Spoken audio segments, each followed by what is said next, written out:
چلیں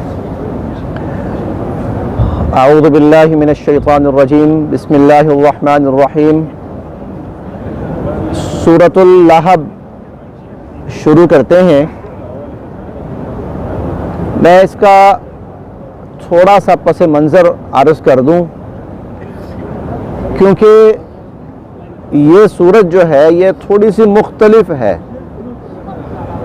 باقی صورتوں کی نسبت۔ حضور علیہ السلام کے سگے چچا ہیں جو معروف ہوئے ابو لہب کے نام سے۔ یہ سورت ان کے اور ان کی اہلیہ کے بارے میں ہے، اور یہ کسی تعریفی انداز میں نہیں ہے بلکہ ان کی مذمت اور ان کا برا کردار اور ان کا برا انجام بیان کرتے ہوئے۔ ایسا کیوں ہے؟ اللہ رب العزت نے حضور علیہ السلام کے چچا ہیں ان کو باقاعدہ اس انداز سے بیان کیا۔ بات یہ ہے، ایک تو یہ وجہ ہے کہ ایمان نہیں لائے، کفر کا راستہ اختیار کیا، لہذا یہ بھی قابل مذمت چیز ہے۔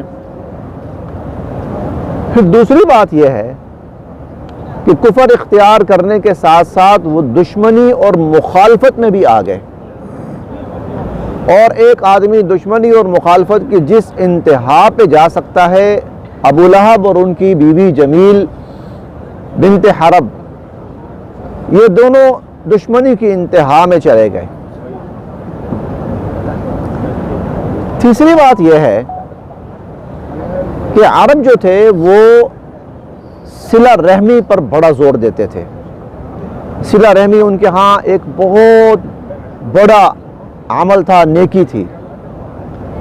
حضور علیہ السلام کے چچا ہیں حمزہ رضی اللہ عنہ، جب انہوں نے دیکھا کہ میرے بھتیجے کے اوپر کفار ظلم کر رہے ہیں، وہ فوراً اسی صلہ رحمی کی وجہ سے اور حقیقت سمجھتے ہوئے وہ حضور علیہ السلام کی حمایت میں بھی آئے، ایمان بھی لے آئے۔ ابو طالب کو دیکھیے، حضور علیہ السلام کے چچا ہیں، ایمان نہیں لائے، لیکن آخری وقت تک حضور علیہ السلام پر جان نشاور کرتے رہے۔ ابو لہب اس صلہ رحمی کو اس نے پامال کیا، اور اس نے عرب کے اندر ایک بڑی غلط روایت ڈالی۔ جب قریش نے حضور علیہ السلام کے بارے میں علیہ باللہ ثم علیہ باللہ قتل کا ارادہ کیا نا، آپ کو شہید کر دیتے ہیں، تب بھی کچھ لوگوں نے مخالفت کی، اور مخالفت اس بنیاد پر کی کہ بھائی حضور کا پورا خاندان حضور کے ساتھ کھڑا ہو جائے گا، بنو ہاشم کھڑے ہو جائیں گے۔ کیوں کھڑے ہوں گے؟ صلہ رحمی ہے۔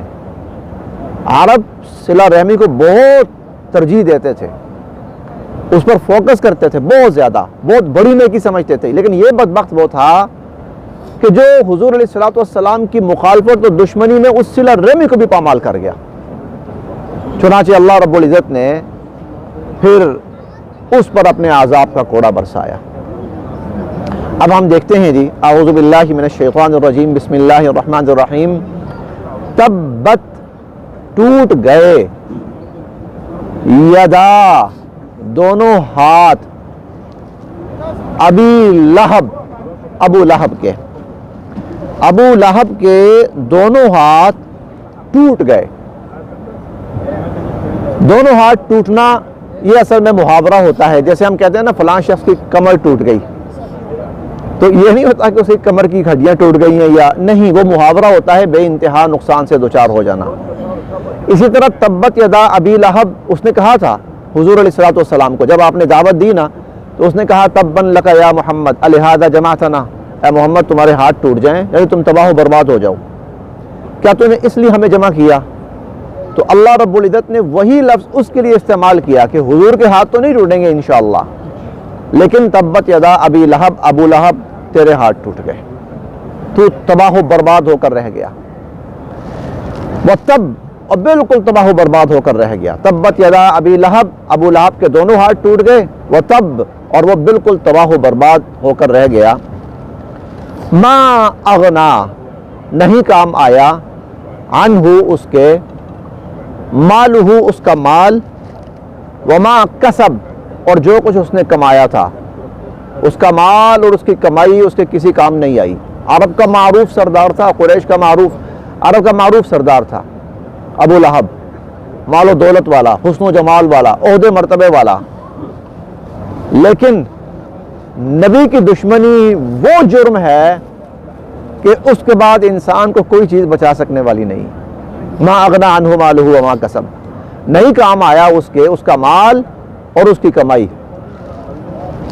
سیصلا عن قریب وہ داخل ہوگا نارن آگ میں ذات لہب شعلہ مارتی, لہب انگارہ شعلہ, عن قریب وہ شعلہ مارتی ہوئی آگ میں داخل ہوگا.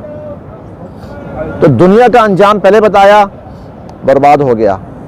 چنانچہ موذی ترین بیماری میں مبتلا ہوا, گھر والوں نے اس کو ایک کوٹری میں بند کر دیا, غلاموں کے ہاتھ کھانا دیا جاتا تھا, جاؤ کھانا پہنچا کے آؤ, اور وہ اس کی کوٹری کے پاس جا کر کھانا رکھ کر تو اس کو کسی لکڑی سے دھکیل دیتے تھے اندر. اور کئی دفعہ ایسا بھی ہوتا تھا کہ اس کے پاس نہیں پہنچاتے تھے کھانا, خود ہی کھا جاتے تھے. اور اسی حالت میں اس کے اعضاء گلنے شروع ہو گئے, اعضاء اس کے ٹکڑے ہونے شروع ہو گئے اور بالآخر مر گیا.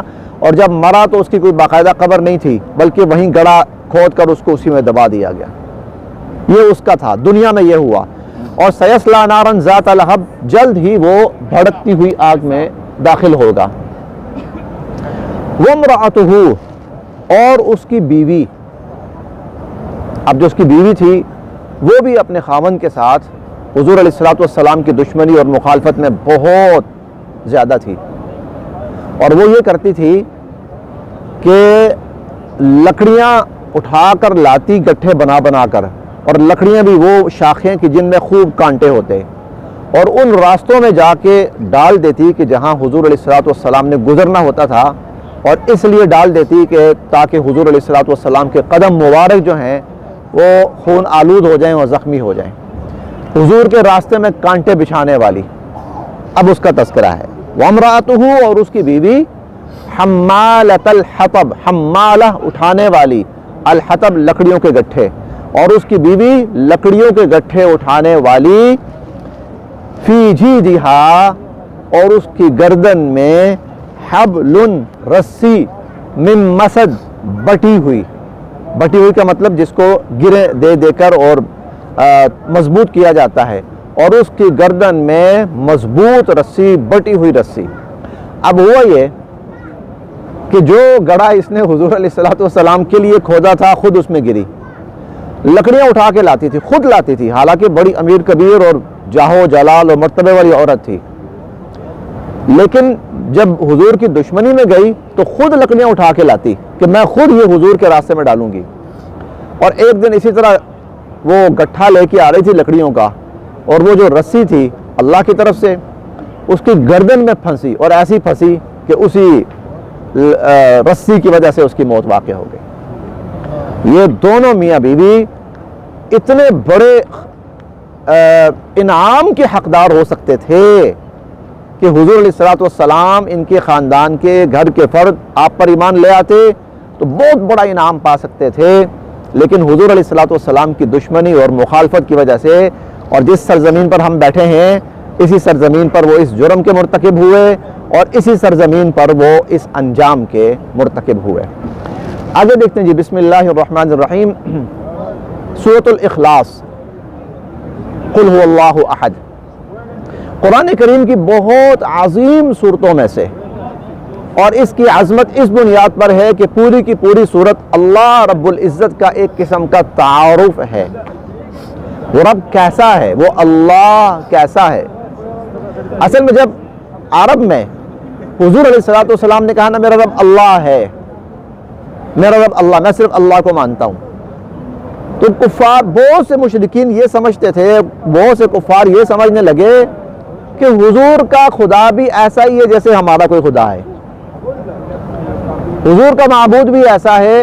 بہت کم لوگ اتنی سمجھ والے تھے کہ جو سمجھتے تھے کہ اللہ ایک الگ ذات ہے. لیکن بہت سے ایسے سمجھتے تھے کہ جیسے ہمارا معبود ہے نا فلاں کا یہ فلاں کا یہ فلاں، تو ان کا بھی معبود ہے ایک. اللہ رب العزت نے قرآن کریم کے اندر پھر سورہ اخلاص جو ہے کم سے کم اپنا تعارف پیش فرمایا کہ اللہ اس طرح کی ذات نہیں ہے جس طرح کہ تم بنائے پھرتے ہو. تو قل آپ فرمائیے هو اللہ، وہ اللہ احد اکیلا ہے. ایک ہوتا ہے واحد، ایک ہوتا ہے احد. واحد کا مطلب ہوتا ہے ایک، اور احد کا مطلب ہوتا ہے اکیلا. اکیلا ایک کے ساتھ دوسرا ہو سکتا ہے، ایک کے ساتھ دوسرا ہو سکتا ہے، لیکن اکیلے کے ساتھ دوسرا نہیں ہوتا. اکیلے کا مطلب یہی کہ جس کا دوسرا ہے ہی نہیں ہے. قل آپ فرمائیے واللہ احد، اللہ اکیلا ہے. بھائی تم نے جو معبود بنائے ہیں وہ تو سینکڑوں ہزاروں لاکھوں کروڑوں بنائے ہوئے ہیں. اللہ ویسا نہیں ہے، وہ اکیلا ہے. اللہ الصمد، اللہ بے نیاز ہے، اسے کسی کی ضرورت نہیں ہے. تم نے جتنے معبود بنائے ہوئے ہیں ان کو ضرورت ہے. تم اگر ان کو ہار نہیں پہناؤ گے تو ان کو کوئی پہچانے گا نہیں. تم ان کو صاف نہیں کرو گے تو ان کی صفائی نہیں ہوگی. تم ان کا خیال نہیں رکھو گے تو وہ خراب ہو جائیں گے. اللہ ایسا نہیں ہے. اللہ الصمد، اللہ بے نیاز ہے. لم یلد ولم یولد، لم یلد نہ اس نے کسی کو پیدا کیا، ولم یولد اور نہ وہ کسی سے پیدا ہوا. یعنی نہ وہ کسی کا باپ اور نہ وہ کسی کی اولاد، نہ وہ کسی کا والد ہے اور نہ وہ کسی کی اولاد. لم یلد ولم یولد. ولم، اچھا جو عربوں کے جو بت تھے نا وہ کسی نہ کسی انسان کی تھی، وہ مورتی تھی. عزا ایک عورت تھی، لات، منات، عزا، ہبل مرد تھا، ہبل. اصاف مرد تھا، نائلہ یہ جو صفا مروہ کے اوپر تھا نا، اصاف اور نائلہ دو بت تھے. اصاف مرد تھا، نائلہ عورت تھی. نوح علیہ السلام کے زمانے میں جو 5 بڑے بت تھے انسان تھے، وہ کسی کی اولاد بھی تھے اور کسی کے ماں باپ بھی تھے. تو اللہ تعالیٰ فرماتے ہیں نہیں، اللہ ایسا نہیں ہے. لم یلد ولم یولد، اللہ نے نہ کسی کو جنم دیا اور نہ وہ خود کسی سے پیدا ہوا. ولم اور نہیں، یکن ہے، ولم یکن اور نہیں ہے، لہو اس کا، کفواً احد ہم سر کوئی، اس جیسا کوئی ہے ہی نہیں، اس جیسا کوئی ہے ہی نہیں ہے. بلکہ اس بارے میں ہم نے 25ویں پارے میں پڑھا ہے. ایک بڑی عجیب بات اللہ تعالیٰ نے کہی کہ لیس کمثلہ شیء، کہ کائنات میں اللہ کی مثال ہی نہیں ہے. مثال ہی نہیں ہے. دیکھیں ہر چیز کی مثال ہے. آپ کہتے ہیں فلاں چیز بڑی لمبی ہے، لمبائی کے لیے آپ 20 مثالیں دے سکتے ہیں.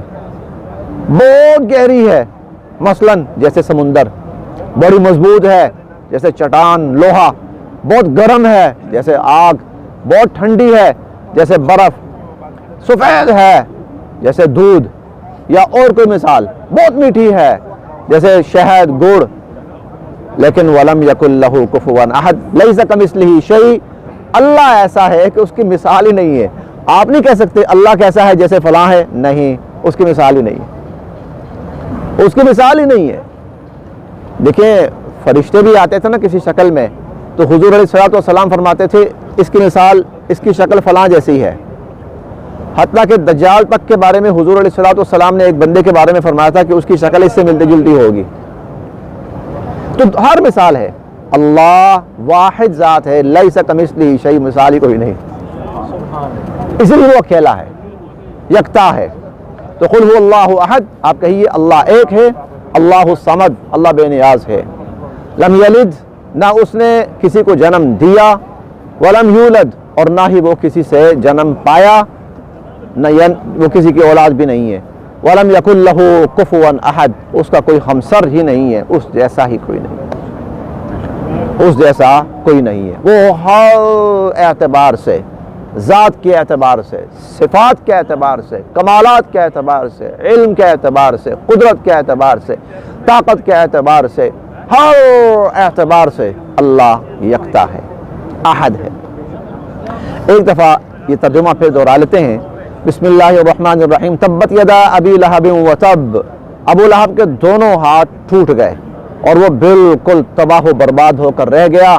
ما اغنا عنہ مالہ وما کسب, نہ اس کا مال اس کے کسی کام آیا اور نہ اس کی کمائی اس کے کسی کام آئی. سیصلی نارا ذات لہب, عن قریب وہ شعلے مارتی ہوئی آگ میں داخل ہوگا. اچھا, اس کا نام بھی معروف ہوا ابو لہب. لہب آگ کا شعلہ, انگارہ شعلے کو کہتے ہیں. اصل میں بے انتہا خوبصورت تھا, اور اس کے جو گال تھے, رخسار جو تھے, وہ جیسے آگ کا شعلہ ہوتا ہے نا, اس طرح سرخ. تو ابو لہب مشہور ہو گیا اس نسبت سے. نام اس کا عبد العزیٰ تھا. عبد العزیٰ اس کا نام تھا, سگا چچا تھا حضور علیہ الصلوۃ والسلام کا, عبد العزیٰ بن عبد المطلب. تو اللہ تعالیٰ نے اسی نسبت سے جو اس کا نام مشہور ہوا, اللہ نے اسی کو اس کی سزا بنا دیا. سیصلی نارا ذات لہب, شعلے مارتی ہوئی آگ کے اندر وہ داخل ہوگا. وامرأتہ, اور اس کی بیوی, حمالۃ الحطب, لکڑیوں کے گٹھے اٹھائے ہوئے, فی جیدہا حبل من مسد, اور یہ جو بٹی ہوئی رسی ہے نا, یہ اس کی گردن میں ہوگی. بسم اللہ الرحمن الرحیم. قل هو اللہ احد, کہہ دیجئے اللہ ایک ہے, اللہ الصمد, اللہ بے نیاز ہے. لم یلد ولم یولد, نہ اس نے کسی کو جنم دیا اور نہ وہ خود کسی سے پیدا ہوا. ولم یکن لہ کفوا احد, اور اللہ کا کوئی ہمسر, اللہ جیسا کوئی ہے ہی نہیں ہے. صدق اللہ العظیم.